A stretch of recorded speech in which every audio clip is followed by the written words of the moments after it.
JP Nadda से मुलाकात के बाद चिराग पासवान अब मुख्यमंत्री नीतीश कुमार पर हमलावर हैं।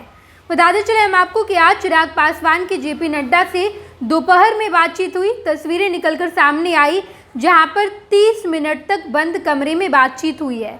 चिराग पासवान और जेपी नड्डा के बीच सीट शेयरिंग पर भी बातचीत हुई। चिराग पासवान ने कहा कि आप जल्द से जल्द सीटों का शेयरिंग कर दीजिए ताकि हम लोग बिहार विधानसभा चुनाव कितने सीट पर हम लड़ रहे हैं ये हमें पता चल पाए, हम तैयारी अच्छे से कर पाएँ और इसके साथ साथ बाकी तमाम घटक दल उन लोगों को कितनी सीट मिल रही है ये भी सामने आ जाना चाहिए। चिराग पासवान और जेपी नड्डा के बीच बिहार में बढ़ते अपराध पर भी बातचीत हुई है। कल प्रधानमंत्री नरेंद्र मोदी आ रहे हैं और इससे पहले आज चिराग पासवान भारतीय जनता पार्टी के राष्ट्रीय अध्यक्ष जेपी नड्डा के आवास पहुंचे और वहां आधे घंटे की मुलाकात हुई। बिहार में लगातार जो अपराध बढ़ रहे हैं इस मुद्दे पर भी बातचीत हुई और जैसे ही चिराग पासवान जेपी नड्डा से मुलाकात करके वापस लौटे, मुख्यमंत्री नीतीश कुमार पर निशाना साधना शुरू कर दिया है। चिराग पासवान ने बढ़ते अपराध को लेकर मुख्यमंत्री नीतीश कुमार को घेरा, नीतीश कुमार की सरकार को घेरा और चिराग पासवान ने कहा कि बिहार में लगातार अपराध बढ़ रहा है। चाहे वो गोपाल खेमका मर्डर केस की बात कर लीजिए, पारस अस्पताल एक ऐसी जगह पर है जो काफ़ी व्यस्त इलाका है। इतने रिहायशी इलाके में किस तरीके से आपराधिक घटनाएं हो रही हैं। 3-4 शूटर आए और चंदन मिश्रा नाम के व्यक्ति को उड़ा कर चले गए, कुछ पता भी नहीं चल पाया। और नीतीश कुमार की सरकार पर ये बड़ा सवाल है। बिहार में अपराध लगातार बढ़ रहा है, अपराधी बेखौफ हो गए हैं और ये सबसे बड़ा सवाल है मुख्यमंत्री नीतीश कुमार की सरकार पर कि आखिर क्या वजह है, क्या प्रशासन अपना काम नहीं कर रही है। चिराग पासवान ने ये भी कहा कि मैं उम्मीद करता हूं कि आने वाले समय में सरकार बड़े कदम उठाएगी, ठोस कदम उठाएगी और इस बढ़ते अपराध को कम किया जाएगा।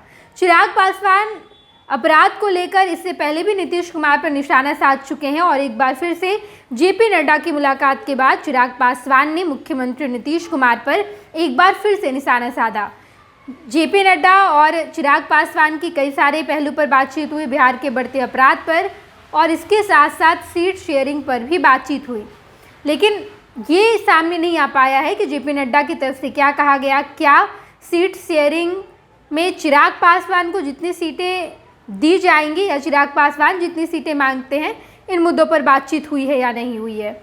लेकिन इसके अलावा अगर हम बात करें तो जेपी नड्डा और चिराग पासवान की मुलाकात के बाद मुख्यमंत्री नीतीश कुमार पर चिराग पासवान खूब हमलावर होते दिखाई दे रहे हैं। बिहार में बढ़ते अपराध को लेकर निशाना साधा और अब जब चिराग पासवान बिहार विधानसभा चुनाव लड़ने की तैयारी में हैं, चिराग पासवान ने इसका ऐलान पहले ही कर रखा है कि वो बिहार विधानसभा चुनाव लड़ेंगे। तो ऐसे में मुख्यमंत्री नीतीश कुमार की सरकार पर निशाना साधकर चिराग पासवान बिहार में एक इस तरीके की स्टैंड को क्लियर करना चाह रहे हैं कि हम बिहार में बढ़ते अपराध को लेकर नीतीश कुमार पर निशाना साध रहे हैं, हम नीतीश कुमार के साथ नहीं हैं इस बढ़ते अपराध पर। ये तमाम बातें सामने लाई जा रही है। चिराग पासवान की तरफ से अपना स्टैंड क्लियर किया जा रहा है और अपने ही सरकार को घेरने का काम किया जा रहा है। हालांकि चिराग पासवान ने यह भी कहा है कि हमारी सरकार बिहार में नहीं है, हमारी सरकार देश में है। एनडीए से हमारा गठबंधन है, जो सेंट्रल एनडीए उससे हमारा गठबंधन है, ना कि बिहार एनडीए से हमारा गठबंधन है। हम बिहार में सरकार में नहीं हैं शामिल, तो हम सरकार की खामियों को गिनाएंगे, सरकार में जो गलत हो रहा है उन तमाम चीज़ों को सामने लाएंगे। ये तमाम बातें चिराग पासवान ने कई बार कहा है और एक बार फिर से बढ़ते अपराध को लेकर चिराग पासवान ने मुख्यमंत्री नीतीश कुमार पर निशाना साधा और ये निशाना तब साधा गया जब चिराग पासवान भारतीय जनता पार्टी के राष्ट्रीय अध्यक्ष जेपी नड्डा से मुलाकात करके वापस लौटे हैं। गोल, जहां 27 वर्षों के सफर में 17,000 से भी अधिक छात्रों ने डॉक्टर एवं इंजीनियर बनकर भरे सफलता की ऊंची उड़ान, जहां साधारण छात्र भी बिहार टॉपर्स बनकर बना रहे इतिहास। दूरदर्शी शिक्षाविद श्री बिपिन सिंह के मार्गदर्शन में मेडिकल एवं इंजीनियरिंग के लाखों छात्रों के लिए आशा की किरण के रूप में goal the result factory. Netaji Subhash medical college एवं हॉस्पिटल लेकर आए हैं गर्भवती महिलाओं के लिए निःशुल्क डिलीवरी की सुविधा। हाई रिस्क प्रेगनेंसी के साथ छोटे बच्चों का रखरखाव एवं NICU की सुविधा उपलब्ध है। बच्चेदानी का ऑपरेशन, दूरबीन विधि से सभी प्रकार के ऑपरेशन एवं OPD की सुविधा न्यूनतम दर पर प्राप्त करें। NSMCH, अम्हारा, बेहटा, पटना।